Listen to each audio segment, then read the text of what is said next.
Welcome back to my channel Sonu special. ಇವತ್ತು ನಾನು oven ಏನು ಬಳಸ್ತೇನೆ, ಹಾಗೆ ಚೀಸ್ ಕೂಡ ಬಳಸ್ತೇನೆ. ಮನೆಯಲ್ಲೇ ಹೋಮ್ ಮೇಡ್ ಪಿಜ್ಜಾ ಯಾವ ರೀತಿ ಮಾಡೋದು ಅಂತೇಳಿ ನೋಡ್ಕೊಳ್ಳೋಣ. ತುಂಬಾ ಚೆನ್ನಾಗಿರುತ್ತೆ.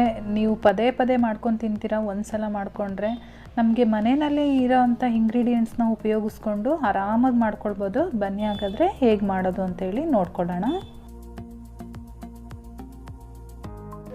ಮೊದಲನೇದಾಗಿ ನಾನು ಇಲ್ಲೊಂದು ಮಿಕ್ಸಿಂಗ್ ಬೌಲ್ ತೊಗೊಂಡಿದ್ದೀನಿ. ಅದಕ್ಕೆ 1 ಕಪ್ಪು ಮೈದಾ ಹಿಟ್ಟು ಹಾಕ್ಕೊಳ್ತಾ ಇದ್ದೀನಿ.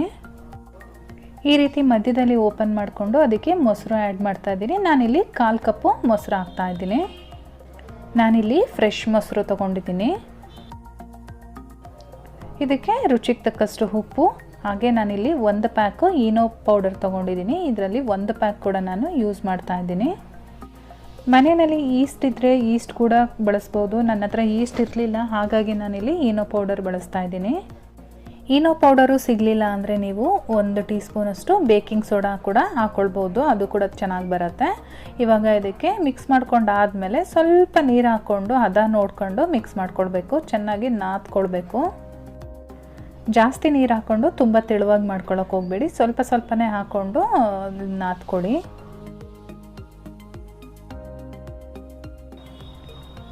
ಇವಾಗ ನಾನು ನಾದ್ಕೊಂಡಿದ್ದೀನಿ. ಇದು ಒಣಗಬಾರ್ದು ಹಿಟ್ಟು, ಹಾಗಾಗಿ ನಾನು ಇದ್ರ ಮೇಲೆ ಸ್ವಲ್ಪ ಆಯಿಲ್ನ ಸ್ಪ್ರೆಡ್ ಮಾಡ್ತೀನಿ. ಆಯಿಲ್ ಸ್ಪ್ರೆಡ್ ಮಾಡಿ ಇದನ್ನು 1 ಗಂಟೆಗಳ ಕಾಲ ನೆನೆಲಿಕ್ಕೆ ಬಿಡೋಣ. ಈ ಕಲಸಿರೋ ಅಂಥ ಹಿಟ್ಟಿಗೆ ಒಂದು ಕಾಟನ್ ಬಟ್ಟೆಯಿಂದನೋ ಅಥವಾ ಒಂದು ಪ್ಲೇಟಿಂದನೋ ಮುಚ್ಚಿ 1 ಗಂಟೆಗಳ ಕಾಲ ಹಾಗೆ ಬಿಡಿ. ಅಷ್ಟರಲ್ಲಿ ನಾವಿಲ್ಲಿ ವೈಟ್ ಸಾಸ್ನ ರೆಡಿ ಮಾಡ್ಕೊಳ್ಳೋಣ. ಈಗ ನಾವು ಚೀಸ್ ಬಳಸ್ತಾ ಇಲ್ಲ, ಅದ್ರ ಬದಲಾಗಿ ವೈಟ್ ಸಾಸ್ ಬಳಸ್ತಾ ಇದ್ದೀವಿ. ಅದನ್ನು ಯಾವ ರೀತಿ ಮಾಡೋದು ಅಂತೇಳಿ ಇವಾಗ ನೋಡ್ಕೊಳ್ಳೋಣ. ನಾನಿಲ್ಲೊಂದು ಫ್ರೈಯಿಂಗ್ ಪ್ಯಾನ್ಗೆ 1-2 ಟೇಬಲ್ ಸ್ಪೂನಷ್ಟು ಎಣ್ಣೆ ಹಾಕ್ಕೊಂಡಿದ್ದೀನಿ. ಅದಕ್ಕೆ 1-2 ಟೇಬಲ್ ಸ್ಪೂನಷ್ಟು ಮೈದಾ ಹಿಟ್ಟು ಹಾಕ್ಕೊಳ್ತಾ ಇದ್ದೀನಿ. ಮೈದಾ ಹಿಟ್ಟನ್ನು ಇವಾಗ ಗಂಟಿಲ್ಲದೆ ಇರೋ ರೀತಿ ಚೆನ್ನಾಗಿ ಮಿಕ್ಸ್ ಮಾಡ್ಕೊಳ್ಳೋಣ. ಲೋ ಫ್ಲೇಮಲ್ಲಿ ಇಟ್ಕೊಂಡು ಫ್ರೈ ಮಾಡ್ಕೊಳ್ಬೇಕಾಗತ್ತೆ. ನೋಡಿ, ಈ ರೀತಿ ಫ್ರೈ ಮಾಡ್ಕೊಳ್ಳಿ. ಅದು ಕಲರ್ ಚೇಂಜ್ ಆಗಬಾರ್ದು, ಆದರೆ ಮೈದಾ ಹಿಟ್ಟಲ್ಲಿರೋ ಅಂಥ ಹಸಿ ವಾಸನೆ ಹೋಗಬೇಕು. ಅಲ್ಲಿವರೆಗೂ ನಾವು ಫ್ರೈ ಮಾಡಬೇಕಾಗತ್ತೆ. 1-2 ನಿಮಿಷ ಆದಮೇಲೆ ಕನ್ಸಿಸ್ಟೆನ್ಸಿ ನಿಮಗೆ ಗೊತ್ತಾಗ್ತಾ ಇರ್ಬೋದು, ಸ್ವಲ್ಪ ತೆಳುವಾಗಿದೆ. ಈ ಟೈಮಲ್ಲಿ ನಾನು ಇದಕ್ಕೆ 1/4 ಕಪ್ಪಷ್ಟು ಹಾಲು ಹಾಕ್ಕೊಳ್ತಾ ಇದ್ದೀನಿ. ಸ್ವಲ್ಪನೇ ಹಾಲು ಹಾಕ್ಕೊಂಡು ಈ ರೀತಿ ಮಿಕ್ಸ್ ಮಾಡ್ಕೊಳ್ಳಿ. ಗಂಟುಗಳು ಬರಬಾರ್ದು, ಆ ರೀತಿಯಾಗಿ ಮಿಕ್ಸ್ ಮಾಡ್ಕೋಬೇಕು. ಹಾಗಾಗಿ ನಾವು ಸ್ವಲ್ಪನೇ ಹಾಲು ಹಾಕ್ಕೊಂಡು ಮಿಕ್ಸ್ ಮಾಡಬೇಕು. ಒಂದೇ ಸಲ ಹಾಕಿದರೆ ಗಂಟುಗಳಾಗೋ ಚಾನ್ಸಸ್ ಇರುತ್ತೆ. ಇದನ್ನು ಕೂಡ ಅಷ್ಟೇ ಒಂದು 30 ಸೆಕೆಂಡು ಬೇಯಿಸ್ಕೊಳ್ಳೋಣ ಹಾಲು ಹಾಕಿದ ಮೇಲೆ. ಇವಾಗ ನೋಡಿ, ನಾನಿಲ್ಲಿ 1 ಕಪ್ ನೀರು ತಗೊಂಡಿದ್ದೀನಿ. ನೀರನ್ನು ಕೂಡ ಸ್ವಲ್ಪನೇ ಹಾಕ್ಕೊಂಡು ಮಿಕ್ಸ್ ಮಾಡ್ಕೊಳ್ತಾ ಬೇಯಿಸ್ತಾ ಬರೋಣ. ಅದು ಯಾವ ರೀತಿ ಸಾಫ್ಟಾಗಿ ಬರಬೇಕು ಅಂತ ಅಂದರೆ ನಮಗೆ ಬೆಣ್ಣೆ ಥರ ಆಗಬೇಕು, ಅಷ್ಟು ಸಾಫ್ಟಾಗಿ ಬರಬೇಕು. ನಿಮಗೆ ಕಾಣಿಸ್ತಾ ಇದೆ ಎಷ್ಟು ಸಾಫ್ಟಾಗಿ ಆಗ್ತಾ ಇದೆ ಹಿಟ್ಟು ಅಂತ ಹೇಳಿ. ಈ ಸಾಸ್ನ ನಾವು ಸ್ಪ್ರೆಡ್ ಮಾಡ್ಕೊಳೋದ್ರಿಂದ ಗಂಟುಗಳಿದ್ರೆ ನಮಗೆ ನೀಟಾಗಿ ಬರಲ್ಲ. ಹಾಗಾಗಿ ನಾವು ಸಾಸ್ ರೆಡಿ ಮಾಡಬೇಕಾದ್ರೇ ಗಂಟುಗಳು ಬರದೇ ಇರೋ ರೀತಿ ಮಾಡ್ಕೊಳ್ಬೇಕು.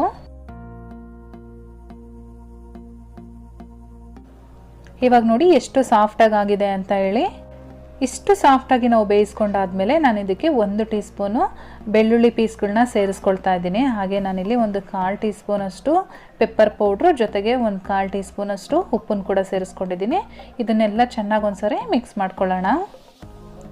ಬೆಳ್ಳುಳ್ಳಿನ ಸಿಪ್ಪೆ ಎಲ್ಲ ತೆಗೆದು ಚಿಕ್ಕ ಪೀಸ್ಗಳಾಗಿ ಕಟ್ ಮಾಡಿ ಇಟ್ಕೊಂಡಿರಿ. ಇವಾಗ ನಾನು ಮತ್ತೆ ಇದಕ್ಕೆ ನೀರು ಹಾಕ್ಕೊಳ್ತಾ ಇದ್ದೀನಿ.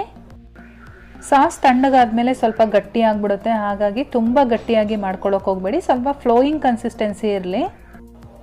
ಇವಾಗ ನೋಡಿ, ಸಾಸ್ ಕನ್ಸಿಸ್ಟೆನ್ಸಿನೂ ಕೂಡ ಕರೆಕ್ಟಾಗಿ ಬಂದಿದೆ, ಫ್ಲೋಯಿಂಗ್ ಕನ್ಸಿಸ್ಟೆನ್ಸಿ ಇದೆ. ಜೊತೆಗೆ ಇದು ಚೆನ್ನಾಗಿ ಬೆಂದಿದೆ. ನಿಮಗೆ ಗೊತ್ತಾಗ್ತಾ ಇರ್ಬೋದು, ಅದು ತಳ ಬಿಟ್ಟು ಬರ್ತಾ ಇದೆ. ಇವಾಗ ಇದನ್ನೊಂದು ಸೈಡಲ್ಲಿ ಎತ್ತಿಟ್ಕೊಂಡಿರೋಣ. ನೆಕ್ಸ್ಟು ನಮಗೆ ಬೇಕಾಗಿರೋದು ಪಿಜ್ಜಾ ಸಾಸು. ಇವಾಗ ನಾನಿಲ್ಲಿ 1-2 ಟೇಬಲ್ ಸ್ಪೂನಷ್ಟು ಟೊಮೊಟೊ ಸಾಸ್ ಯೂಸ್ ಮಾಡ್ತಾ ಇದ್ದೀನಿ.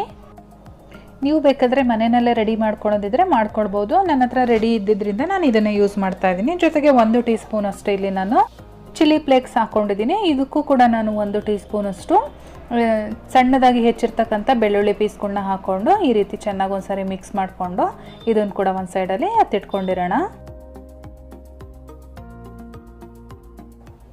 ಇವಾಗ ನಾವು ಮೈದಾ ಹಿಟ್ಟು ಕಲಸಿಟ್ಟಿದ್ವಲ್ಲ, ನೋಡಿ ಯಾವ ರೀತಿ ಉಬ್ಬಿ ಬಂದಿದೆ, ಎಷ್ಟು ಜಾಸ್ತಿ ಆಗಿದೆ ಹಿಟ್ಟು ಅಂತೇಳಿ. ನಾವು ಈನೋ ಹಾಕಿದ್ವಲ್ಲ, ಹಾಗಾಗಿ ಈ ರೀತಿ ಆಗಿರತ್ತೆ ಹಿಟ್ಟು. ತುಂಬಾ ಸಾಫ್ಟಾಗಿದೆ, ಮುಟ್ತಾ ಇದ್ರೆ ಒಂಥರ ಲೈಟ್ ಫೀಲ್ ಆಗುತ್ತೆ. ಇವಾಗ ಮತ್ತೆ ಇದನ್ನು ಇನ್ನೊಂದ್ಸರಿ ಚೆನ್ನಾಗಿ ನಾದ್ಕೊಳ್ಳೋಣ. ನೀವು ಮೈದಾ ಹಿಟ್ಟು ಬದಲಾಗಿ ಗೋಧಿ ಹಿಟ್ಟು ಕೂಡ ಯೂಸ್ ಮಾಡ್ಬೋದು, ಅದರಲ್ಲೂ ಕೂಡ ಚೆನ್ನಾಗಿ ಬರುತ್ತೆ. ಇವಾಗ ಚೆನ್ನಾಗಿ ಎಲ್ಲ ನಾದ್ಕೊಂಡಾದ್ಮೇಲೆ ಲಟ್ಟಿಸ್ಕೊಳ್ಬೇಕು. ಮೊದಲನೇದಾಗಿ ಹಿಟ್ಟನ್ನು ಈ ರೀತಿ ಸ್ಪ್ರೆಡ್ ಮಾಡಿಕೊಂಡು ನಾವು ಚಪಾತಿ ಲಟ್ಟಿಸ್ತೀವಲ್ಲ ಆ ರೀತಿ ಲಟ್ಟಿಸ್ಕೊಳ್ಳೋಣ. ನೀವು ಪಿಜ್ಜಾನ ಬೇಯಿಸೋಕ್ಕೆ ಯಾವ ಪ್ಲೇಟ್ ತೊಗೊಂಡಿರ್ತೀರೋ ಆ ಪ್ಲೇಟ್ ಸೈಜ್ಗೆ ನೀವು ಈ ಚಪಾತಿನ ಲಟ್ಟಿಸ್ಕೊಳ್ಳಿ. ನಾನಿಲ್ಲಿ ಸ್ವಲ್ಪ ಅಗಲವಾಗಿ ಲಟ್ಟಿಸ್ಕೊಳ್ತಾ ಇದ್ದೀನಿ, ಏಕೆಂದರೆ ನಾನು ಪ್ಲೇಟನ್ನು ಸ್ವಲ್ಪ ದೊಡ್ಡದಾಗಿ ತೊಗೊಂಡಿದ್ದೀನಿ. ಥಿಕ್ನೆಸ್ ಇದು ಇಷ್ಟಿದೆ, ನೀವು ತೆಳುವಾಗಿ ಬೇಕಾದರೂ ಮಾಡ್ಕೊಳ್ಬೋದು. ನಾನಿವಾಗ ಇದೇ ಪ್ಲೇಟನ್ನು ತೊಗೊಂಡಿದ್ದೀನಿ, ಇದಕ್ಕೆ ಸ್ವಲ್ಪ ಆಯಿಲ್ನ ಅಪ್ಲೈ ಮಾಡ್ಕೊಳ್ಳೋಣ. ಎಣ್ಣೆನ ಈ ರೀತಿ ಸವರ್ಕೊಂಡಾದ್ಮೇಲೆ ನಾವೀಗ ಚಪಾತಿ ಲಟ್ಸಿದ್ದೀವಲ್ಲ ಅದನ್ನು ಇದ್ರ ಮೇಲೆ ಇಟ್ಕೊಳ್ಳೋಣ. ಒಂದು ಫೋರ್ಕ್ನ ಸಹಾಯದಿಂದ ಈ ರೀತಿ ಹೋಲ್ಸ್ನ ಮಾಡ್ಕೊಳ್ಳಿ. ಈ ರೀತಿ ಮಾಡೋದ್ರಿಂದ ಸಾಸ್ ಚೆನ್ನಾಗಿ ಹಿಡಿಯುತ್ತೆ. ಒಳಗಡೆ ಎಲ್ಲ ಸಾಸ್ದು ರಸ ಏನು ಅದು ಹೋಗಿರುತ್ತಲ್ಲ, ತಿನ್ನೋಕ್ಕೆ ತುಂಬಾ ಚೆನ್ನಾಗಿ ಅನಿಸುತ್ತೆ. ಇದೆಲ್ಲ ರೆಡಿ ಆದಮೇಲೆ ನಾವಿವಾಗ ಪಿಜ್ಜಾ ಸಾಸ್ ರೆಡಿ ಮಾಡ್ಕೊಂಡಿದ್ವಲ್ಲ, ಟೊಮೊಟೊ ಸಾಸ್ ಹಾಕಿ ಅದನ್ನು ಈ ರೀತಿಯಾಗಿ ಸ್ಪ್ರೆಡ್ ಮಾಡ್ಕೊಳ್ಳೋಣ.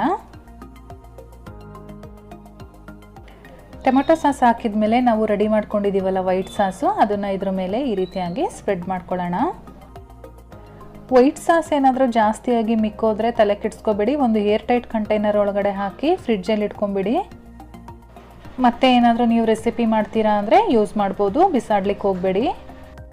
ವೈಟ್ ಸಾಸ್ ಎಲ್ಲನೂ ಈ ರೀತಿ ನೀಟಾಗಿ ಸ್ಪ್ರೆಡ್ ಮಾಡ್ಕೊಂಡಾದ್ಮೇಲೆ ನೀವು ವೆಜಿಟೇಬಲ್ಸ್ನ ಟ್ಯಾಪಿಂಗ್ ಮಾಡ್ಕೋಬೋದು. ನಾನಿಲ್ಲಿ ಕ್ಯಾಪ್ಸಿಕಮ್ಮು ಮತ್ತು ಟೊಮೊಟೊ ಈರುಳ್ಳಿನ ಕಟ್ ಮಾಡಿ ಇಟ್ಕೊಂಡಿದ್ದೀನಿ, ಅದರಿಂದ ನಾನಿಲ್ಲಿ ಟಾಪಿಂಗ್ನ ಮಾಡ್ತಾಯಿದ್ದೀನಿ. ನೀವು ನಿಮ್ಗೆ ಇಷ್ಟವಾಗಿರೋ ಅಂಥ ತರಕಾರಿಗಳನ್ನ ಕಟ್ ಮಾಡಿಕೊಂಡು ಹಾಕ್ಕೊಳ್ಬೋದು. ಯಾವುದೇ ರೀತಿ ತರಕಾರಿ ಹಾಕಿದ್ರೂ ಕೂಡ ತುಂಬಾ ಚೆನ್ನಾಗಿರುತ್ತೆ. ಒಂದ್ಸರಿ ಈ ರೀತಿ ಮನೆಯಲ್ಲೇ ಮಾಡಿ ಫ್ರೆಂಡ್ಸ್, ತುಂಬಾ ಚೆನ್ನಾಗಿರುತ್ತೆ. ಎಲ್ಲರೂ ಕೂಡ ಇಷ್ಟಪಡ್ತಾರೆ. ಕೆಲವೊಬ್ಬರು ಚೀಸ್ನ ತಿನ್ನಲ್ಲ, ಅಂಥವ್ರಿಗಂತೂ ತುಂಬ ಇಷ್ಟ ಆಗುತ್ತೆ ಈ ರೀತಿ ನಾವು ಪಿಜ್ಜಾನ ಮನೆಯಲ್ಲಿ ಮಾಡಿಕೊಟ್ಟಾಗ. ಈ ಟೈಮಲ್ಲಿ ನೀವು ಯಾವ ಪಾತ್ರೆಯಲ್ಲಿ ಪಿಜ್ಜಾ ಮಾಡಬೇಕು ಅಂದ್ಕೊಂಡಿದ್ದೀರೋ ಆ ಪಾತ್ರೆನ ಫ್ರೀ ಹೀಟ್ ಮಾಡಲಿಕ್ಕೆ ಇಟ್ಟಿರಬೇಕು. ನೋಡಿ, ನಾನೊಂದು ಪ್ಯಾನ್ನ ಒಂದು ಸ್ಟ್ಯಾಂಡ್ ಇಟ್ಟು ಒಂದು 10 ನಿಮಿಷಗಳಿಂದ ಫ್ರೀ ಹೀಟ್ ಮಾಡ್ಕೊಂಡಿದ್ದೀನಿ, ಲೋ ಫ್ಲೇಮಲ್ಲಿ ಇಟ್ಕೊಂಡು. ಇವಾಗ ನಾವು ರೆಡಿ ಮಾಡಿರ್ತಕ್ಕಂಥ ಪಿಜ್ಜಾನ ಇದರೊಳಗಡೆ ಇಡೋಣ. ಜೊತೆಗೆ ನಾನು ಇದ್ರ ಮೇಲ್ಗಡೆ ಚಿಲ್ಲಿ ಫ್ಲೇಕ್ಸ್ನ ಸ್ಪ್ರೆಡ್ ಮಾಡ್ಕೊಳ್ತೀನಿ.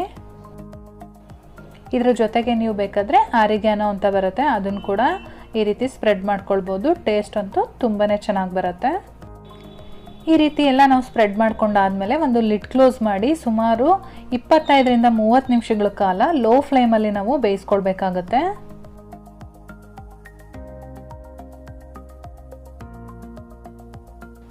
ಫ್ರೆಂಡ್ಸ್, ಇವಾಗ ಒಂದು 30 ನಿಮಿಷಗಳಾಗಿದೆ. ನಾನು ಲಿಡ್ ಓಪನ್ ಮಾಡ್ತಾ ಇದ್ದೀನಿ. ಬನ್ನಿ ಹೇಗಾಗಿದೆ ಪಿಜ್ಜಾ ಅಂತ ನೋಡೋಣ.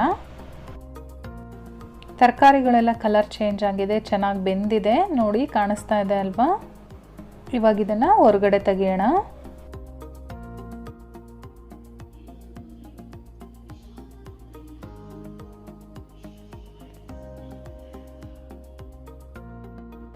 ನಿಮ್ಮ ಹತ್ರ ಪಿಜ್ಜಾ ಕಟ್ಟರ್ ಇದ್ದರೆ ನೀವು ಪಿಜ್ಜಾ ಕಟ್ಟರಲ್ಲಿ ಕಟ್ ಮಾಡ್ಕೊಳ್ಬೋದು. ನನ್ನ ಹತ್ರ ಪಿಜ್ಜಾ ಕಟ್ಟರ್ ಇರಲಿಲ್ಲ, ಹಾಗಾಗಿ ನಾನು ಚಾಕುನಲ್ಲೇ ಕಟ್ ಮಾಡ್ತಾ ಇದ್ದೀನಿ. ತುಂಬಾ ಚೆನ್ನಾಗಿ ಬಂದಿದೆ ಫ್ರೆಂಡ್ಸ್. ನೋಡಿ, ಒಂದು ಓಪನ್ ಮಾಡಿ ತೋರಿಸ್ತೀನಿ, ತೆಗೆದು ಆಚೆ. ನೋಡಿ ಎಷ್ಟು ಚೆನ್ನಾಗಾಗಿದೆ ಅಂತೇಳಿ, ಬಳಕಾಡ್ತಾ ಇದೆ. ಹಾಗೆ ಒಂದ್ಸರಿ ಮಾಡಿ ತುಂಬಾ ಇಷ್ಟಪಡ್ತೀರಾ. ಇವತ್ತಿನ ಈ ರೆಸಿಪಿ ನಿಮಗೆಲ್ಲ ಇಷ್ಟ ಆಗಿದ್ರೆ ದಯವಿಟ್ಟು ಲೈಕ್ ಮಾಡೋದಂತೂ ಮರಿಬೇಡಿ.